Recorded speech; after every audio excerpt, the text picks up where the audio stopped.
and welcome to Millimeter Wave and 5G Multilayer 3D Integration and Packaging Advanced Technologies and Techniques with Dr. Kamal Samanta.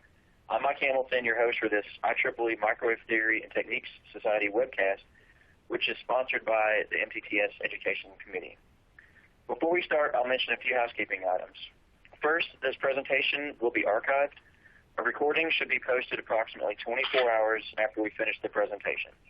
We'll send all registrants an email when the archived webinar goes up so you can revisit it or share it with your colleagues. Second, we encourage questions. We'll answer them after the talk, but you can submit them at any time during the discussion. Enter your question in the Q&A box in the webcast window, and don't forget to click Submit. Third, some words about the interface. You can enlarge slides by clicking on the rectangle at the top right of the live slide window. You can also enter full screen mode if you desire. Refresh or reload the current web page if you encounter any problems. With regards to audio, if you're listening over your computer speakers, you can adjust the media player volume. You may also need to adjust your system's master volume. The icons at the bottom of the webinar window include a resource list. Clicking that link will start the process to download copies of the slides to be presented today. Now let's introduce our speaker. Dr. Kamal Samanta holds undergraduate degrees in science and engineering as well as double masters in management and technology from the University of Calcutta in India, in addition to a PhD in microwave engineering from the University of Leeds in the UK. For 25 years, Dr. Samanta has been extensively involved in a wide range of industrial and government scientific research activities for advanced millimeter and microwave devices, components, circuits, and systems. His expertise covers frequencies from megahertz to 200 gigahertz and power from microwatts to megawatts. His roles have included that of chief or principal R&D engineer, scientist, and consultant. Presently, he is at Sony Europe in the UK as a chief technologist developing next-generation 5G millimeter wave wireless circuits and modules. In the area of multilayer MCM integration and packaging, he has published more than 80 peer-reviewed papers and has delivered more than 50 invited talks around the world. Dr. Samanta has received multiple awards and is a fellow of IET and IETE. He's also heavily involved in IEEE and MTTS, where he sits on multiple tech committees on the TPC of IEEE conferences, including IMS and EUMC, and also serves in editorial roles for multiple IEEE publications. Now it's my pleasure to turn the virtual podium over to Dr. Kamal Samanta for Millimeter Wave and 5G Multilayer 3D Integration and Packaging Advanced Technologies and Techniques. Kamal? Hello. Many thanks, Michael, for introducing me. And good morning or good afternoon or good evening to everyone. This is my great pleasure to be here today. And before starting my presentation, I would like to mention that the material I will present today is not directly related to my present activities in Sony. It's a bit of collection of my earlier work in different companies and organizations. So as displayed, this is the topics of my presentation. Here, basically, I will try to cover the different packaging and integration technologies and techniques is used and what are the, I will start with different conventional techniques and their recent developments and new techniques and their present status. I will try to cover a wide range starting from low frequency sub-6 gigahertz to terahertz region, at least couple of hundred of gigahertz. And also I will cover in monolithic level requirement to interconnections in substrate materials and module and MMIC, different latest advancement in different materials in terms of packaging and different types of package, their relative advantages and shortcomings. So in this slide, here first I will explain, as most of you know, that there is emerging lots of applications which require millimeter wave frequencies. I have divided this basically in two areas here. One is wireless communication and another is imaging, sensing, and detection. Under wireless communications, automotive radar type applications, high-speed multimedia requirement, 5G, fifth generation different requirement, broadband wireless, including wireless LAN, wireless home type of applications, then inter-satellite, satellite, and different defense applications. In imaging and sensing, applications such as security scanning, like high-frequency millimeter wave for detecting the concealed weapons, different medical detection like cancer on skin, teeth, different biological detections and characterizations, then civil structures. Recently, nowadays, all buildings are multi-story, covered with wallpapers to detect if the quality of the inside material or any cracks. That imaging and sensing of millimeter wave is very important. So for these different types of applications, we know that we require RF functionalities, which comes from IC, monolithic integrated IC or RF integrated IC. If you see the monolithic circuit level, semiconductor technologies are quite mature and cost-effective for mass production. And also we can achieve FMAX up to 700 gigahertz on silicon, 2 terahertz in indium phosphide comfortably. Whereas in case of system realizing a system at millimeter wave or high frequency, more challenging is the packaging. Package cost is for millimeter wave is much more than integrated circuit cost. So we need advanced integration and packaging technique to make this application feasible, and for that we need that many functions, RF functions and circuitry should be integrated together into a very small packet, and that packet should be very compact size with high quality, and also it should be cost effective. So cost is the performance, at the same time cost is the key drive for making this millimeter wave application feasible. Now if we see what are the benefits and what are the requirements of 5G. So shortly I'll see here the requirement in terms of specifications in case of 5G and in terms of the spectrum. So in spectrum there are below 6 gigahertz application, which is share spectrum basis, and most of the applications are coming and interested for are above 6 gigahertz, starting from 20 gigahertz to 40 gigahertz, some application around 60 gigahertz, and more application from 80 to 120 gigahertz. What are the basic difference here of 5G?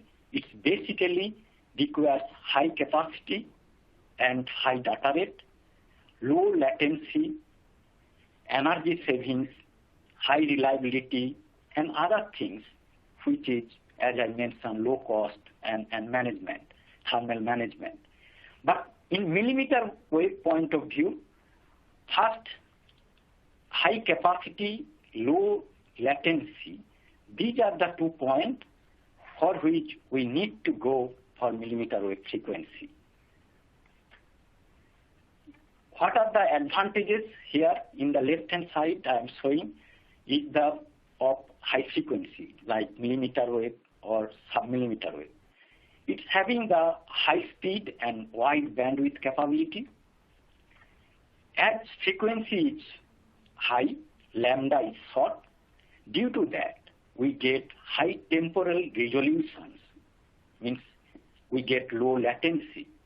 At the same time, due to short lambda, we get high spatial resolution. That means we get high definition, fine definition in imaging. And at the same time, millimeter wave, as lambda is small, so its components are in compact, relatively smaller size and less weight. At the same time, when frequency increases, atmospheric attenuation increases, so we can use the frequency, reuse the frequency. And another thing of millimeter wave is due to the high directivity of antenna, beam forming is possible. So frequency reusing and beam forming are the other advantages coming from the millimeter wave. So now we'll see that for high frequency integration and packaging, what are the challenges? Firstly, as we have gone to high frequency millimeter wave, lambda is smaller. So interconnection length, which will see physically small, electrically that become longer due to the shorter wavelength. Due to the longer electric interconnections, parasitics are high, which causes problem to the performance. At the same time, due to the shorter lambda, alignment requirement is very high between circuit to circuit or different layer to layer. At the same time, due to short lambda, that conductor loss increases because skin depth is reduced with high frequency, and also wave now can see the surface finish much pronounced than the low frequency. Due to the now surface finish and as well as due to skin depth, conductor loss increases. At the same time, dielectric loss also increases with frequency. As a result, total loss from the millimeter wave devices are much more. At the same time, its compact size, so electromagnetic interference is very high, and at the same, also the dissipated power will have to dissipate within a small size. Next, coming to the in power point of view, as frequency goes up, output power from a device and efficiency decreases. At the same time, at high frequency, sensitivity of this receiver decreases. And third point, due to the high data rate requirement of high frequency, this peak to average power ratio of the final stage amplifier is high due to higher order modulation, which reduces the efficiency. So loss of the high frequency component, low efficiency, and receiver sensitivity all requires high power, and it gives higher dissipation from the millimeter wave systems. Here is an example for a front-end module of 2.4 gigahertz. Dissipated power is 120 milliwatt, whereas for a 60 gigahertz front-end module, dissipated power is 2 watt. So it's more than 15 times.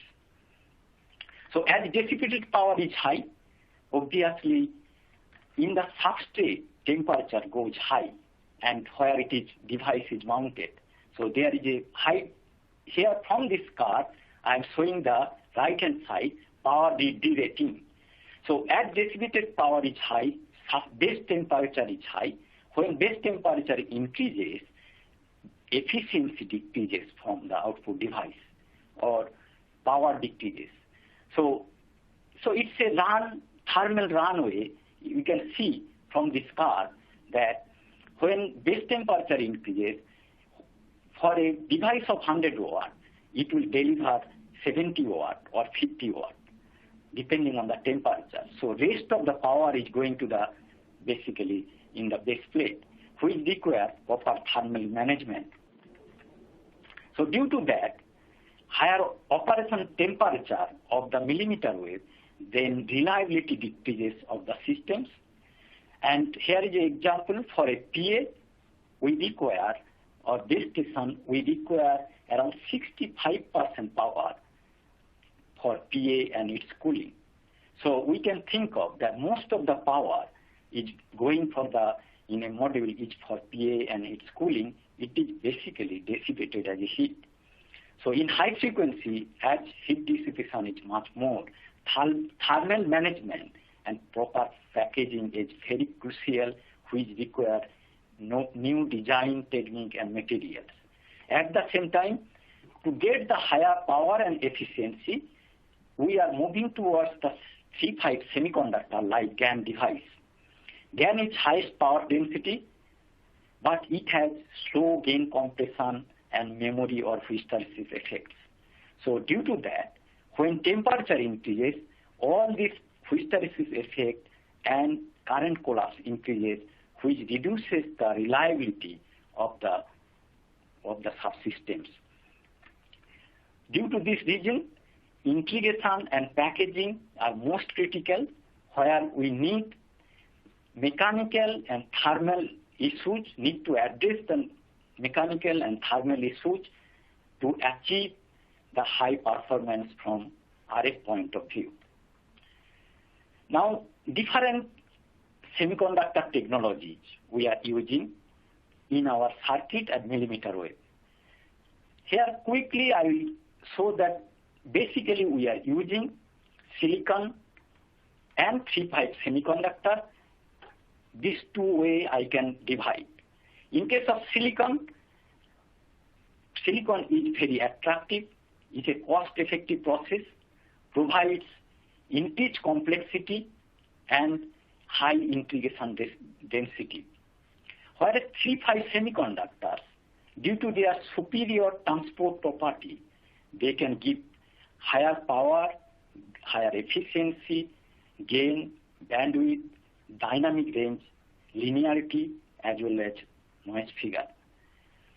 So due to this reason, to get a cost-effective as well as high-performance systems, we need to combine silicon as well as compound semiconductor. Here again, a typical transceiver block diagram. From the left is a transmitting receiving antenna, then coming to SPDT suite, then on the top is the receiving channel going to LNA, and in bottom it's the transmitting channel is a power amplifier. That LNA and power amplifier, that should be 3-5 semiconductor for higher performance, whereas for advanced systems, we need control. That control circuitry at the middle will be in silicon or CMOS. Next, in the mixer, again, it can be 3-5, most likely it will be 3-5 semiconductor, whereas it will be controlled by silicon. After next stage, filter, which will be tunable, that will be tunability is possible by silicon, and then DAC, ADC, and SPDT, which can be silicon. So basically, here we can see that to optimize the performance, size, and cost, it's essential to integrate or combine silicon with compound semiconductor in a very cost-effective way. So to do that, different challenges. Basically, this packaging and interconnections of millimeter wave is a multidisciplinary challenge. That reason is that it involves fine conductor geometry and accurate alignment in one side. Another side is a very better quality material with very smooth, well-defined surface and vertical edges. We need precise mounting technique, mechanical or pedestal, mechanical point of view.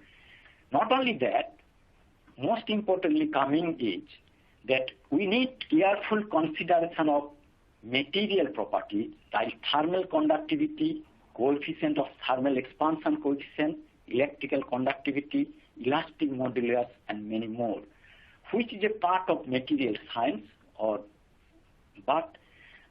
some are mechanical or thermal.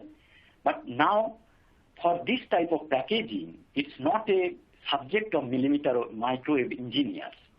Without carefully selecting this material with their properties, it is very difficult to get success with proper thermal dissipation, keeping the package smaller till higher performance.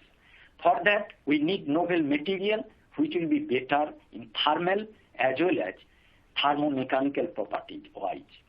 We need at the same time better circuit design and thermal management technique, which requires ultimately multi-physics modeling of metal dielectric with semiconductor. Till now, generally we do simulate with metal and dielectric or metal and semiconductor, but now for this to properly address, we need simulation metal, dielectric and semiconductor together.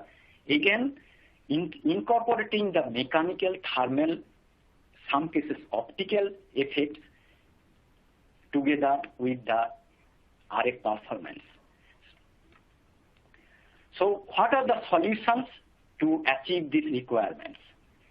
Here basically divided into two categories. One is multi-layer multi-chip module, where antenna, passives are integrated of chip, and integrated circuits are, or RF functions are realized isolatedly from different semiconductor process, which give various advantages as here: short interconnections, does not require bulky connectors, reduce the number of interconnections, so increase the reliability. And other types, I will say, is 3D heterogeneous integration, which is a very advanced process, whereas left-hand side multi-chip module is relatively mature.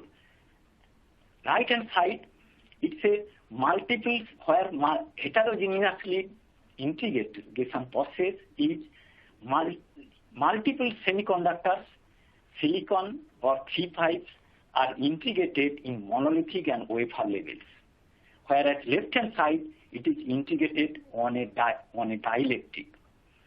So, in case of heterogeneous integration, two semiconductors ICs placed very side by side.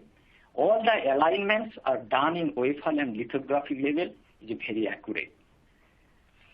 In left-hand side, monolithic multi-chip module integrations, not so accurate, but it's much more mature and can do the work we need, maybe up to 100 gigahertz comfortably. In multi-chip module technology, they are divided into basic 3 to 4 categories. One is lamination based, which is we call PCB or LCP technique. Another deposition based, or called where actually circuits are integrated on glass, silicons or BCB material. Then ceramic based like LTCC, and I will talk about another advanced technique, which is ceramic based photoimagable thick film. And there I will give the details of different interconnections, type of interconnection.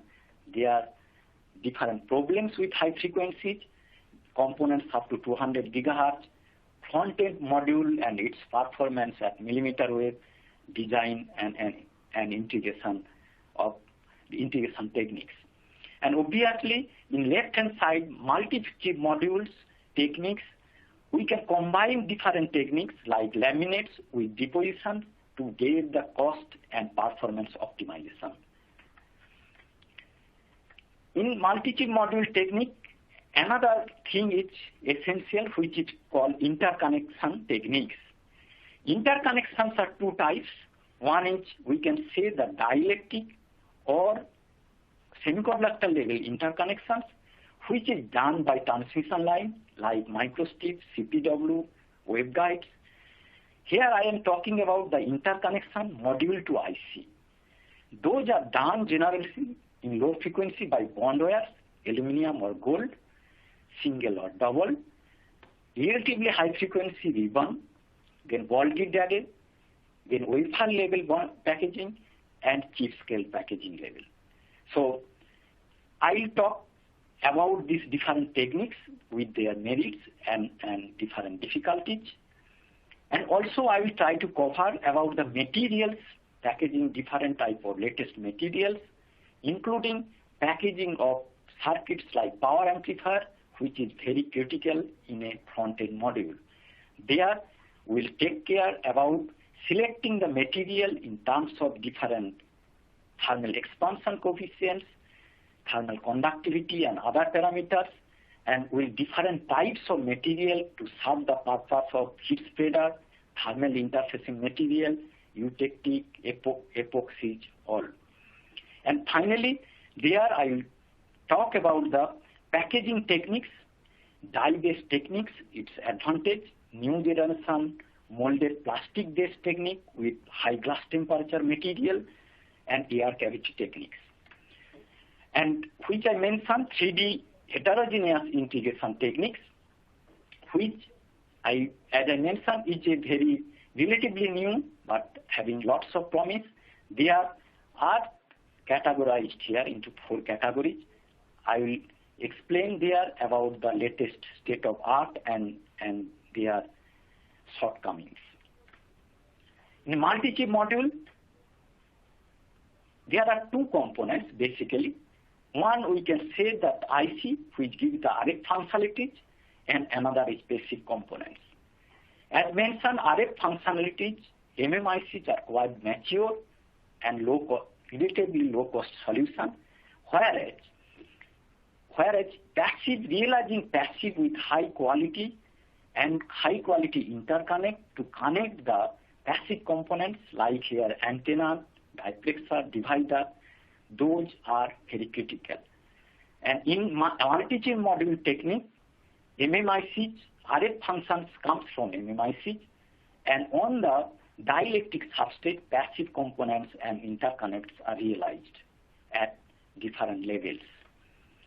Multi-chip module techniques, first I will talk about lamination-based techniques or PCB or liquid crystal-based, where basically multiple layer of liquid crystal polymer or PCBs are laid, and they are bonded together by different type of pi bond, and it's stacked, and we can make the cavity to integrate the 3-5 semiconductor and also silicon side by side, and can realize antenna and package. This material itself can act as a packaging material also.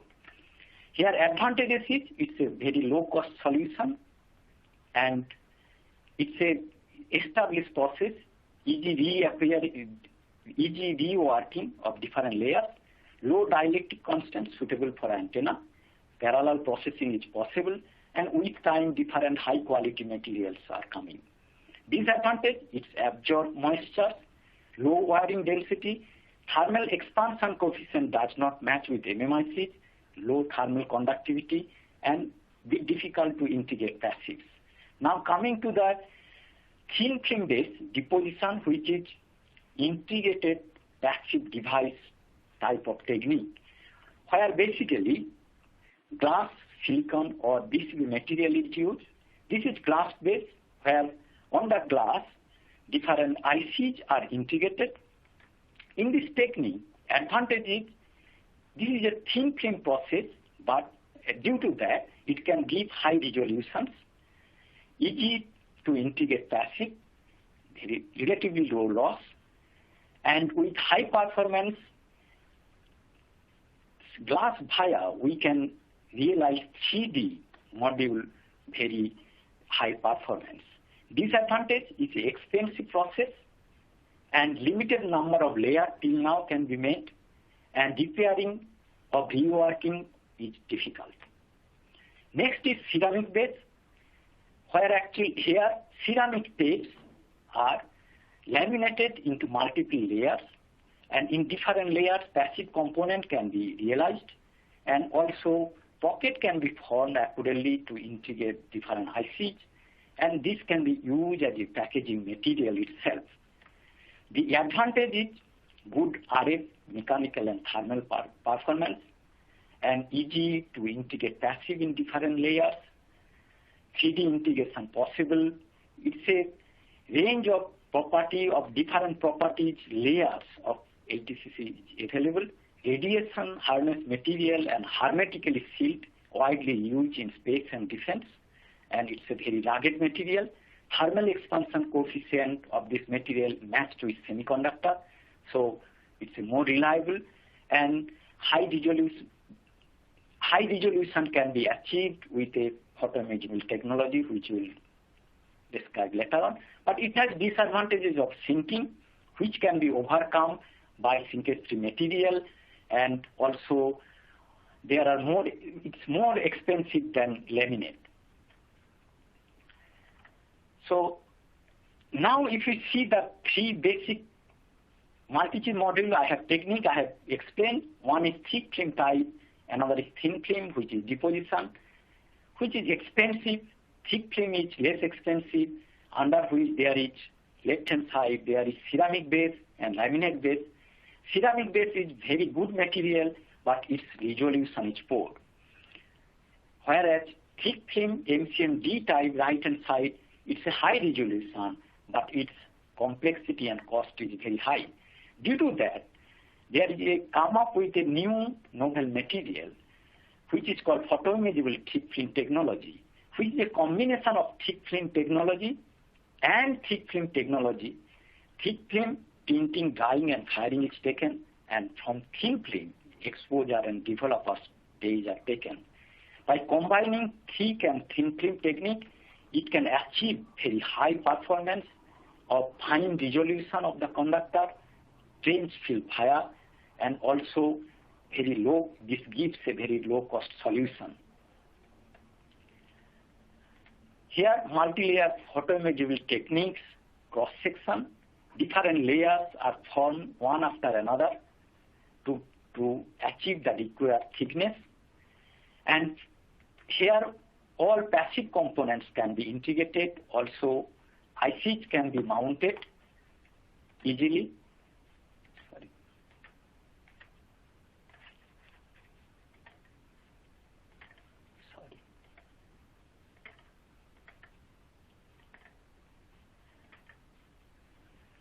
And right-hand side, it shows that 3D view where different type of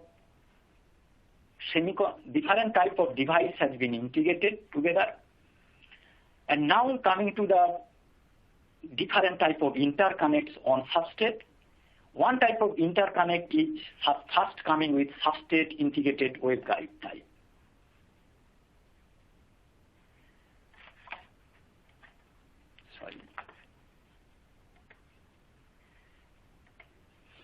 We know that planar transmission lines are very familiar, widely used, but its loss increases with frequency goes. Due to that, waveguide is low loss and widely used. In that case, due to bulkiness, substrate integrated waveguide is a very good solution. But substrate integrated waveguide commonly are realized as shown in left-hand side, using the range field, using the via hole, where actually, which is limited to some frequency like lower millimeter wave or medium millimeter wave, where its right-hand side shows the range field via base substrate integrated waveguide, which can go to the millimeter wave and terahertz. By that, we can go up to the realized and demonstrated up to the frequency of 120 gigahertz. Next is the conductor-based CPW. We know that CPW is having different advantages. and widely used, but its performance is dependent on the ground width and dielectric height.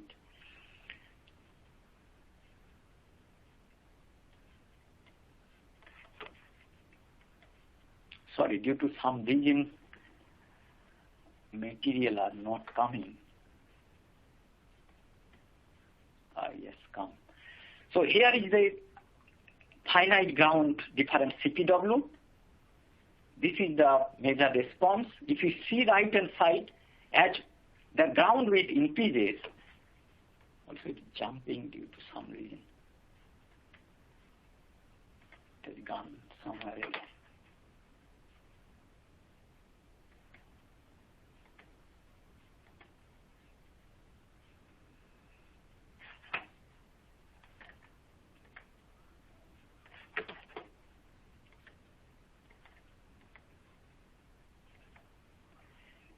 Next is coming to layer transition, which is CPW base. And here it is shown up to 80 gigahertz, and its loss is 0.15 dB, which is quite low loss. And then it compares the different types of transmission line and its performance. I'm sorry.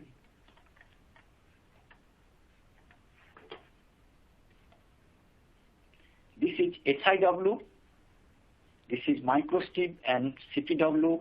If you see the attenuation, in case of microstrip line, 0.2 dB per mm at 80 gigahertz, CPW increases as frequency increases after 80 gigahertz, whereas SIW, 0.2 dB per mm up to 100 gigahertz, whereas with frequency, loss of CPW and thin film microstrip increases, whereas in case of substrate integrated waveguide, the loss decreases.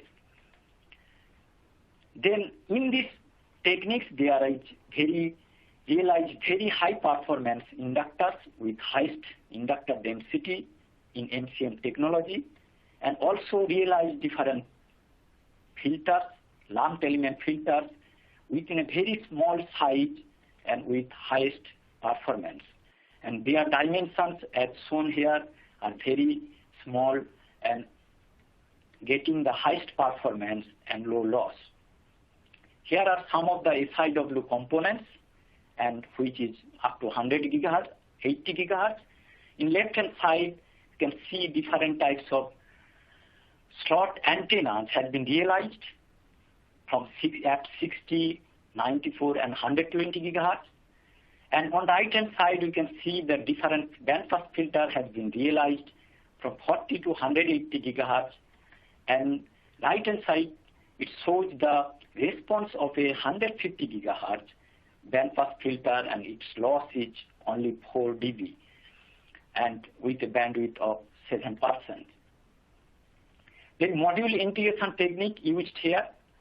So basically, in a module, MMICs, substrate integrated waveguide component, different transmission line components will be integrated together on a same substrate. From left to right in the cross-sectional view, we can see CPW, SIW, then different multi-layer lumped element is integrated, and at the end, MMIC has been integrated, where pocket has been formed as a part of the standard process with very high definition and well-defined vertical edge, which limits the length of the wire, interconnecting wire, and due to high repeatability, that can be incorporated into the design stage to achieve high performance from the module.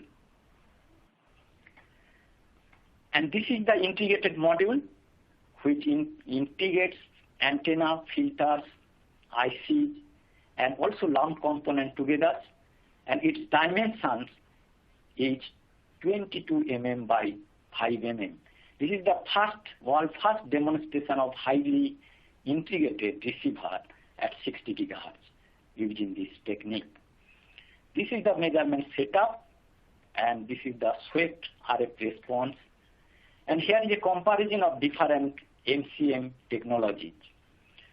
So if we see the right-hand side, photoimaging thick film ceramic-based technology, it has got many advantages, including highest resolution, no via or cavity alignment error, substrate integrated waveguide up to very high frequency, lump component can be realized high Q as well as high self-resonance frequency, yet it is a very cost-effective process. Now coming to the module to IC interconnection technologies.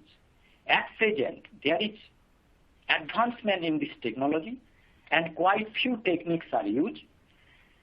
One technique commonly used is the single or multi-layer bonding, which is not so attractive for mass production in millimeter wave.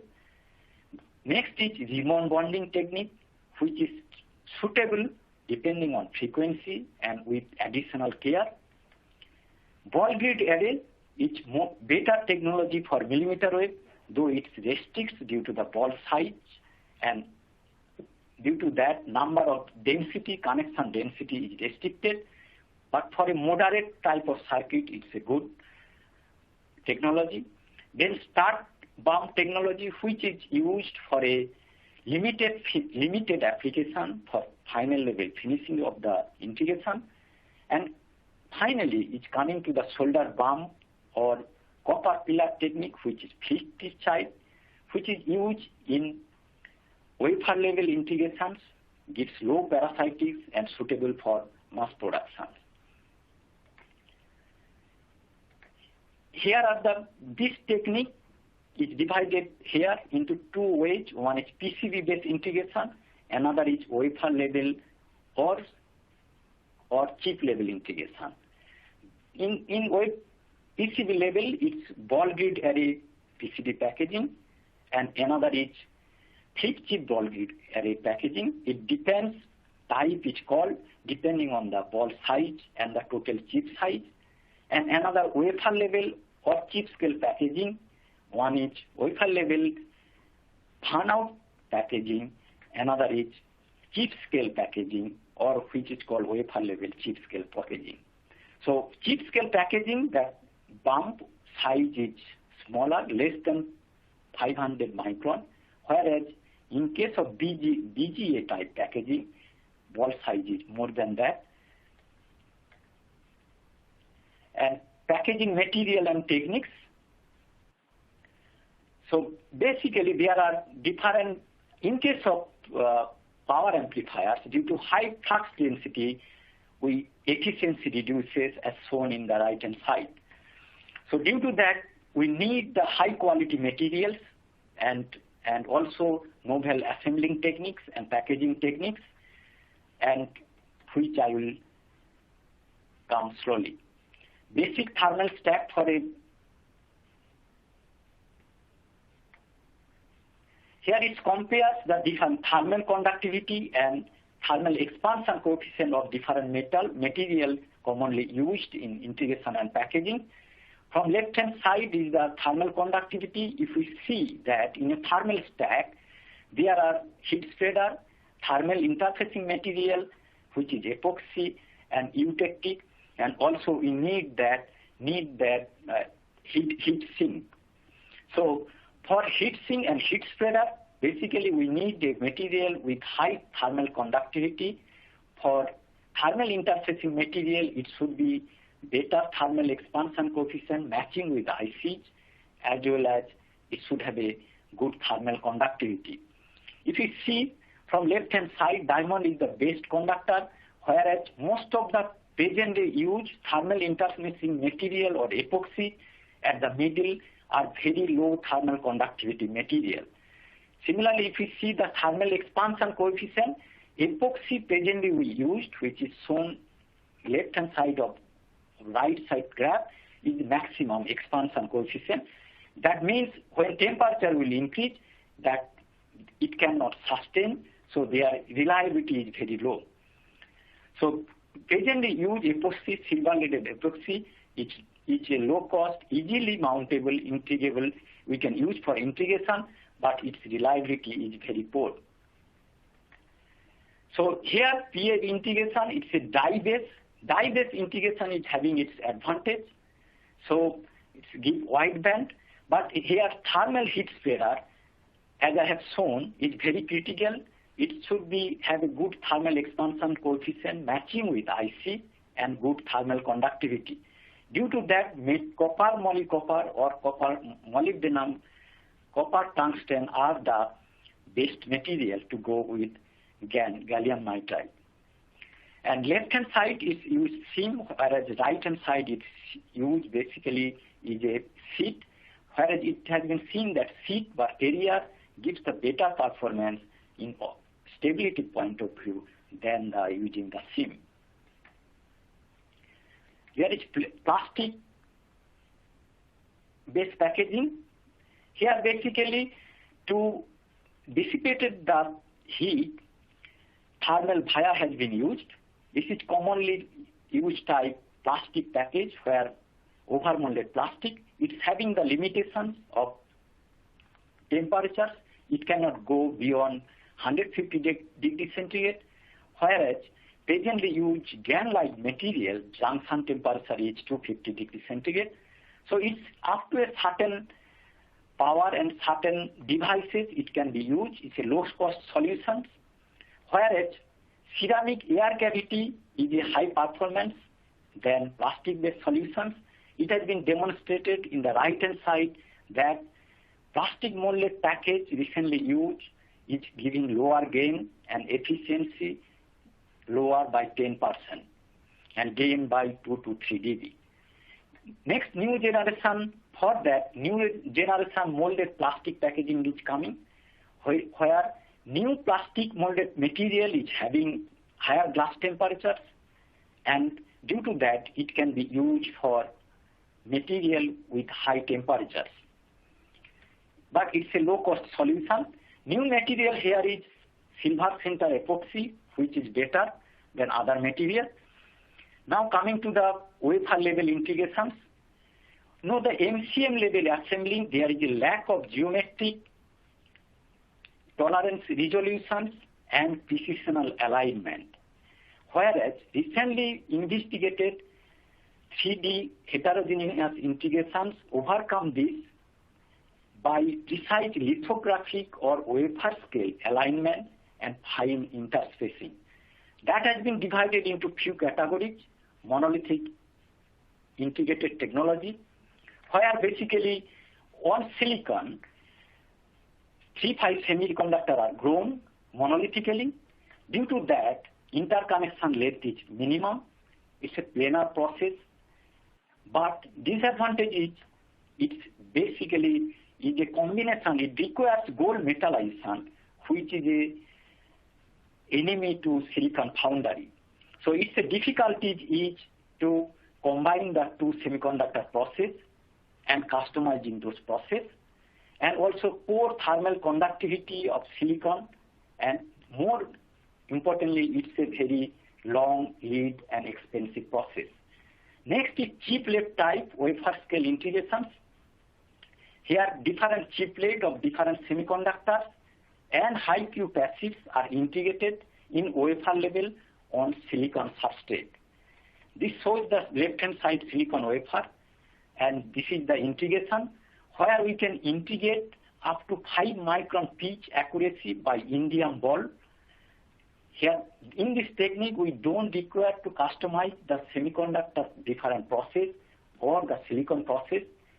All process can achieve independently their high performance, and existing facilities can be used. But challenge remains to align beyond 5 micron. It requires, due to integration of compound semiconductor and the silicon, there is a sometimes huge wastage of silicon compound semiconductor wafer space regardless of transistor density. Third is wafer bonding or transfer substrate.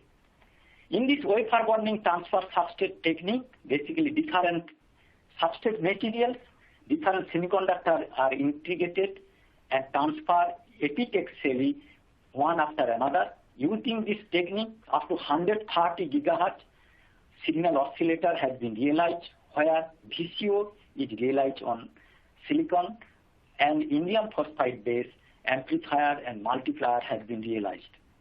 In this technique, again, challenge remains to customize the semiconductor techniques and also the through silicon interconnection and thermal dissipation is very critical. Challenges in heterogeneous integration technologies remains that fabrication process compatibility between silicon and semiconductor, and they are creating the proper 3D design kit. It's in the infant stage. It's an expensive and long lead process. Thermal expansion coefficient or different semiconductor are different. Efficient thermal management is a question. As it is a compact, electromagnetic interference is high. And this type, as it integrates different semiconductor, metal, and dielectric, obviously requires multi-physics simulation incorporating semiconductor, dielectric, and metal, and also incorporating the effect of thermal in the design of the circuit. Here actually, in short, finally, I am concluding with comparing the techniques in left-hand side multi-chip module techniques, which is based on the flip chip or bump level integration, and when it advances this technique, relatively new and most advanced, this is 3D monolithic 8 wafer scale integration technique, where devices are embedded side by side and aligned monolithically and very accurately. Due to the fine pitch, obviously in right-hand side, we get very high density and pitch remains up to 5 micron, and it gives lower parasitic due to that it gives very high frequency performance, millimeter wave and terahertz regions very accurately. But it's a long design cycle, its manufacturing cycle is very long, it's an expensive process, thermal management is difficult, modeling difficulties is there, but it's not a mature technique. Whereas in left-hand side, MCM, it's a cost-effective, flexible process, low-cost solutions. When pitch is up to 50 micron, it's a relatively cost-effective solution and quick turnaround time. It can give frequency of integration up to medium millimeter wave, 100 gigahertz or below. Whereas for higher than that monolithic level integration is expected to be the more promising and only solution. Many thanks for your attention. I'm sorry for taking more time and also sorry for some disturbance during presenting the slides. Great. Thank you very much, Kamal. And don't worry about going long. It was very interesting material. So it's time for our question and answer session right now. We probably just have time for a couple of questions. But please, if you have questions, go ahead and submit those through the Q&A panel. So one of the questions here, what methods do you typically use to measure the dielectric properties, permittivity, loss tangent, for example, of the ceramic and silicon substrates?